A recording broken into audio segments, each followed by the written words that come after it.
O império mais poderoso do mundo caiu, sem uma batalha. Apenas por causa de 3 palavras escritas por uma mão invisível. A atmosfera da antiga Babilônia parecia inabalável, como se cada muralha dourada proclamasse eternidade. Mas por trás da grandiosidade visível havia um sutil sussurro de fragilidade que poucos ousavam escutar. A mesma realidade que encontramos hoje quando encaramos produtos com prazo de validade serve como metáfora profunda para aquilo que Deus revela sobre as nações. Nada permanece além do tempo que Ele determina.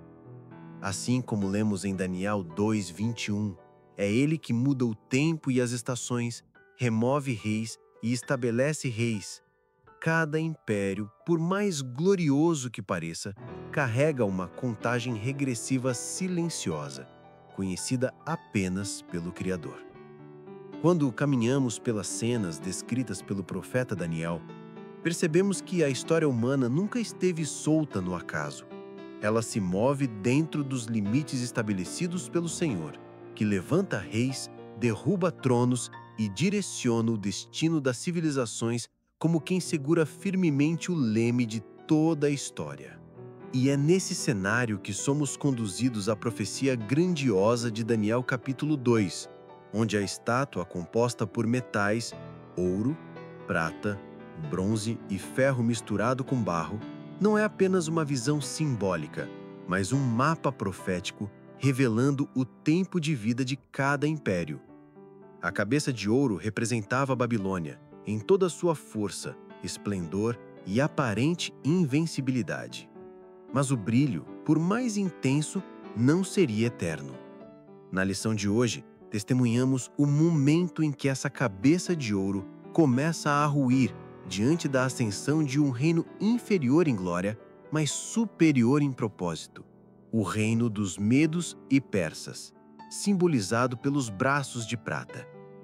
Cada detalhe que Daniel descreve se cumpre diante dos nossos olhos como uma dramatização divina da soberania de Deus sobre todas as eras. Assim, ao abrirmos a Bíblia, não estamos diante apenas de história, mas de um roteiro vivo que revela como o céu governa silenciosamente sobre tudo que a terra considera sólido e permanente.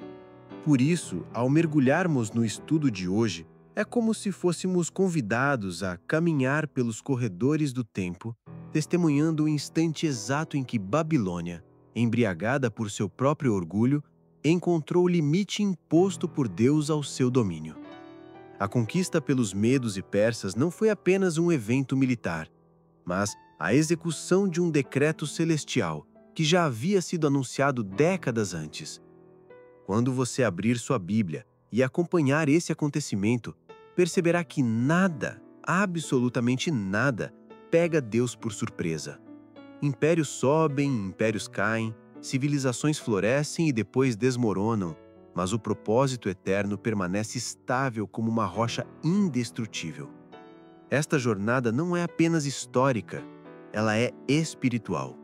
À medida que avançamos, você sentirá que o mesmo Deus que marcou o prazo de validade da grande Babilônia é o Deus que hoje guia o curso da sua vida, conduzindo tudo com sabedoria, precisão e amor.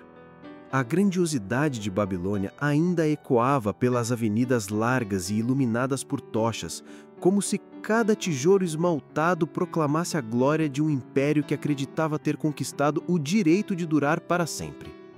Por mais de 60 décadas, aquele reino governava um mundo conhecido com mão firme e brilho incomparável. E o reinado de Nabucodonosor, com 43 anos de domínio, parecia ter cravado no coração da nação a sensação de invencibilidade. Porém, após sua morte, as engrenagens do poder começaram a se mover de forma diferente, silenciosa e inevitável. Nabonido, seu genro, ascendeu ao trono como herdeiro legítimo, mas era um rei distante, mais preocupado com cultos religiosos e viagens prolongadas do que com os desafios da capital. Para manter o trono seguro em sua ausência, ele elevou o seu próprio filho, Belsazzar, ao posto de co-regente, permitindo que o jovem monarca governasse Babilônia enquanto ele se afastava. Belsazzar, neto de Nabucodonosor por parte de mãe, carregava em seu nome o peso de uma linhagem poderosa, mas não herdara o temor que o grande rei desenvolvera após os seus encontros com o Deus do céu. Seu coração estava marcado não pela sabedoria, mas pela presunção.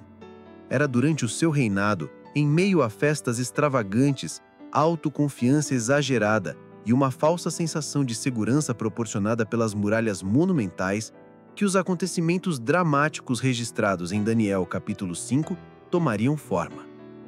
As palavras que o profeta escreveu ganham agora vida diante de nós. Uma Babilônia brilhando por fora, mas corroída por dentro. Um rei sentado no trono, mas longe de perceber que seu império já caminhava para o fim decretado há décadas antes. E assim, enquanto a cidade celebrava em delírio, o céu preparava uma noite que mudaria para sempre o curso da história. Enquanto a festa avançava pelos salões da Babilônia, a música ecoava como um rugido de arrogância que tentava abafar qualquer memória do Deus que havia humilhado o avô de Belsazzar anos atrás. O vinho corria pelas mesas em rios escuros, e os convidados afundavam em orgias que revelavam a decadência moral de um império que já não distinguia o sagrado do profano. Dominado pela embriaguez e pelo orgulho, Belsazzar tomou uma decisão que atravessaria os séculos como símbolo de afronta direta ao céu. Ordenou que trouxessem os utensílios sagrados retirados do Templo de Jerusalém, os mesmos vasos que haviam sido consagrados para o culto ao Deus Altíssimo. O historiador Flávio Joséfo afirma que, poucos meses antes daquela noite, Nabonido havia renunciado de fato, deixando o trono completamente nas mãos de Belsazzar, o que explica a ousadia do jovem rei em agir como quem detinha absoluto controle sobre Babilônia. Embriagado não apenas pelo vinho, mas pela ilusão de poder, ele acreditava que podia zombar do Deus de Israel sem consequências. Seus olhos turvos mal percebiam que, do lado de fora da cidade, o exército medo-persa já avançava de forma silenciosa, cumprindo o decreto divino pronunciado décadas antes. Naquela sala iluminada por lamparinas tremulantes, Belsazzar levantava o vaso santo com mãos impuras, sem imaginar que o juízo já atravessava as portas do palácio. O som das risadas era alto, mas o silêncio do céu era ainda mais profundo, e estava prestes a ser quebrado por algo que interromperia a festa, o orgulho e o reinado em um único instante. Foi então, em meio ao tumulto da festa, que o impossível aconteceu. Uma mão apareceu, visível, real, sem corpo algum que a sustentasse, movendo-se sobre a parede revestida de gesso branco do grande salão. O som festivo cessou subitamente, como se o próprio ar tivesse sido arrancado. A mão escrevia palavras desconhecidas, cada traço cintilando como fogo, e o terror se espalhou como uma onda gelada. Belsazzar empalideceu, seus joelhos batiam um contra o outro e sua voz trêmula mal conseguia ordenar que trouxessem os magos e adivinhos do império. Os mesmos homens que já haviam falhado diante dos mistérios revelados por Deus nos capítulos 2 e 4. E mais uma vez, diante daquela cena que nenhum humano poderia explicar, sua sabedoria se tornou nada. Como dizem as Escrituras: onde está o sábio? Onde está o escriba? Onde está o inquiridor deste século? Porventura não tornou Deus loucura a sabedoria deste mundo?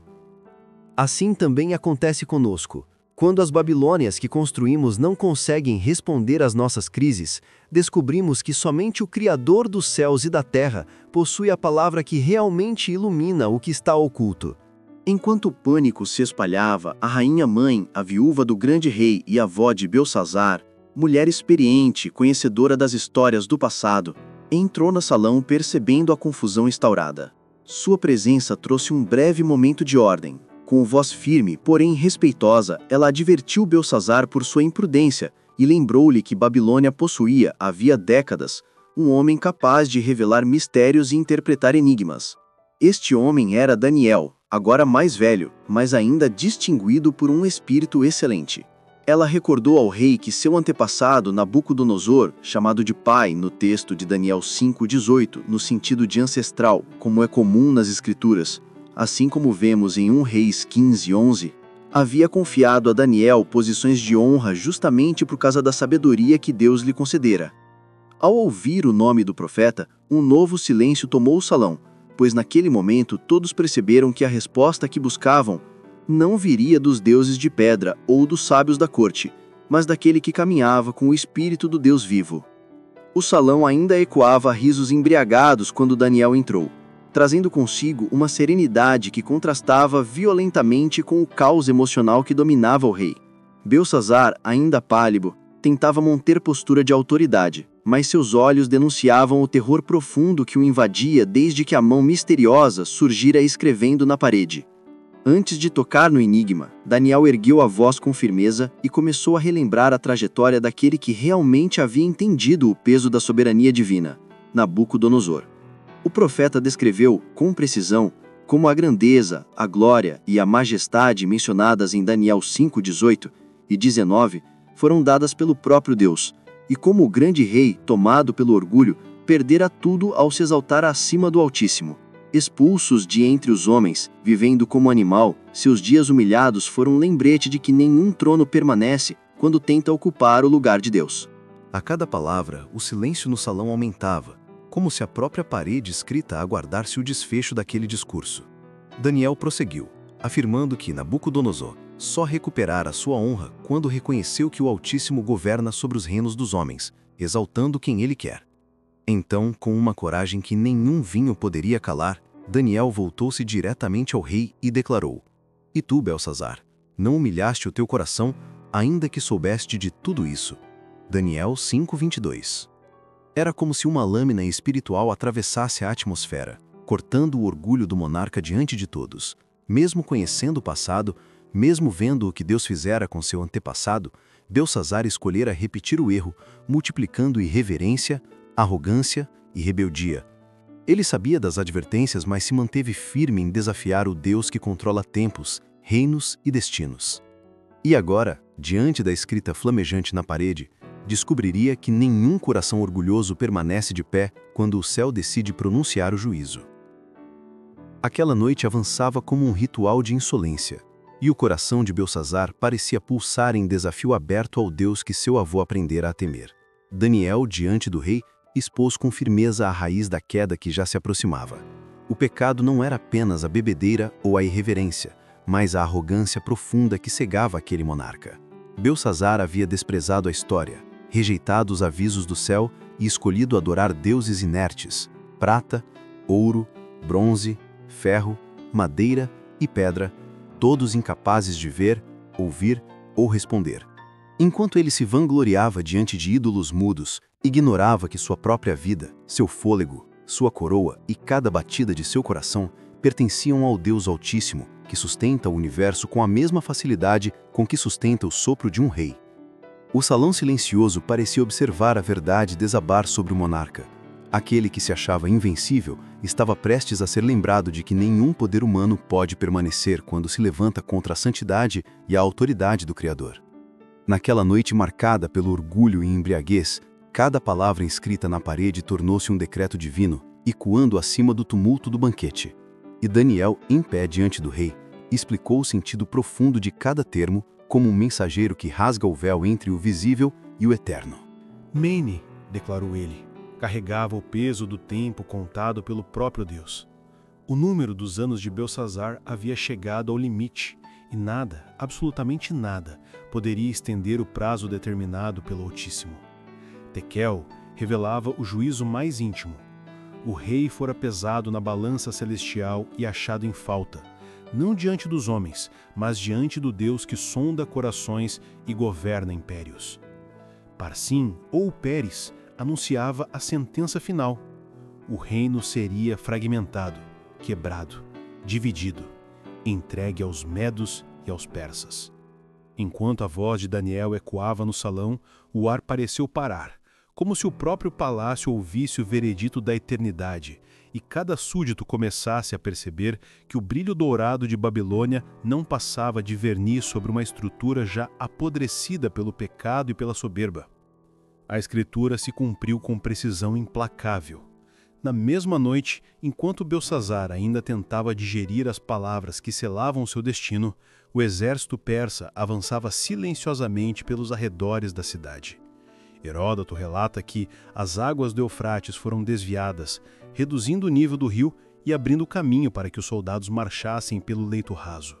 Mas havia algo mais profundo por trás desse feito militar.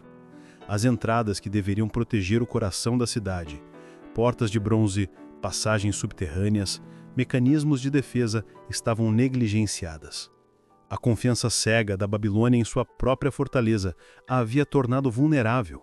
O vinho, a arrogância e a festa prolongada haviam deixado portões abertos, vigias dispersos e o império inteiro entregue à imprudência. Assim, enquanto a cidade celebrava, os inimigos avançavam e o que parecia impossível se tornou realidade. Babilônia caiu, não apenas pela estratégia de Ciro, mas pela corrupção interna que havia destruído sua alma muito antes de suas muralhas serem tocadas. Daquele ponto em diante, a narrativa bíblica se entrelaça com a história registrada pelos cronistas antigos, revelando com clareza que nenhuma força humana pode sustentar um reino quando Deus decreta seu fim. O orgulho de Belsazzar, somado ao desprezo pelos vasos sagrados e a recusa em honrar o Senhor mesmo conhecendo o passado de Nabucodonosor, precipitou sua queda. A cidade que uma vez se vangloriava de ser eterna, agora sucumbia em silêncio, e a mão que escreveu na parede permanecia como símbolo eterno de que Deus não apenas observa as nações. Ele pesa, ele julga, ele determina.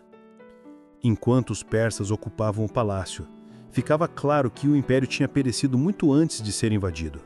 Sua queda fora preparada pelo abandono da justiça, pela arrogância dos governantes e pelo desprezo aos caminhos do Deus vivo. E assim termina a noite que marcou o fim da cabeça de ouro, cumprindo com exatidão a palavra profética anunciada décadas antes, mostrando que, quando Deus fala, a história se curva. Enquanto a noite avançava sobre Babilônia, algo maior que exércitos e estratégias militares já estava em movimento. As palavras antigas dos profetas, há décadas proclamadas, desciam sobre a cidade como um decreto inevitável. Isaías havia anunciado: "Que digo à profundeza das águas, seca-te, e eu secarei os teus rios. Que digo de Ciro, ele é o meu pastor." E agora, no silêncio das margens do Eufrates, essa profecia ganhava forma real. As águas recuavam, obedecendo àquele que comanda mares e destinos, e abrindo caminho para que o libertador avançasse sem ser visto. Naum também advertira sobre a violência e mentira que enchiam a alma da cidade. Ai da cidade sanguinária, toda cheia de mentiras e violência. E cada palavra parecia ecoar dentro das muralhas, denunciando o peso da corrupção que havia sufocado o império. Jeremias reforçava o juízo, declarando que a maldade de Babilônia se voltaria contra ela mesma, que sua rebelião a puniria e que o temor do Senhor havia sido abandonado. Agora todas essas vozes proféticas se alinhavam como raios convergindo num único ponto: o momento em que Deus revelaria que nenhum poder humano resiste quando o Altíssimo decide fechar o ciclo de uma nação. A narrativa profética revela que nada escapa ao olhar do Altíssimo. Até mesmo o tempo do exílio de seu povo fora determinado com precisão. Jeremias 25, 11 e 12 já declarava que Israel permaneceria 70 anos em cativeiro, um período necessário para que a terra descansasse e para que o povo reconhecesse a seriedade de seu afastamento de Deus. Quando aqueles anos se completassem, o juízo cairia sobre Babilônia, como o próprio Senhor havia prometido. Essa sentença não veio de surpresa, pois desde muito antes Deus já havia anunciado que o orgulho, a violência e a idolatria daquela nação encontrariam seu limite. Nenhuma muralha, por mais alta ou imponente, consegue se erguer contra o decreto do céu. Assim, quando testemunhamos o desenrolar desses acontecimentos, percebemos que a história não gira solta. Ela cumpre, passo a passo, a palavra que o Senhor já havia revelado aos seus profetas. A queda de Babilônia não serve apenas como registro histórico, ela abre um paralelo impressionante com o livro do Apocalipse. Lá, uma Babilônia simbólica surge como representação dos sistemas religiosos que se afastaram da verdade, embriagando-se de doutrinas humanas e perseguindo os servos fiéis do Senhor. Em Apocalipse 17 e 18, essa Babilônia espiritual é descrita como corrupta, enganadora e embriagada com o sangue dos santos, destinada a cair sobre o juízo final do Deus justo.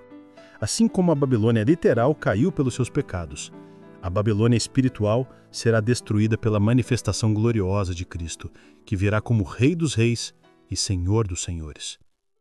Se a mão de Deus escrevesse hoje na parede da sua vida, o que estaria escrito? Tempo esgotado? Achado em falta? Ou aprovado diante do céu? Essa é a pergunta que Daniel 5 nos obriga a fazer. Não sobre Belsazar, mas sobre nós. Muito obrigado por assistir até aqui. Se essa palavra falou ao seu coração, deixe o seu like, se inscreva no canal e compartilhe com alguém que precisa ouvir essa mensagem. Que Deus abençoe poderosamente a sua vida.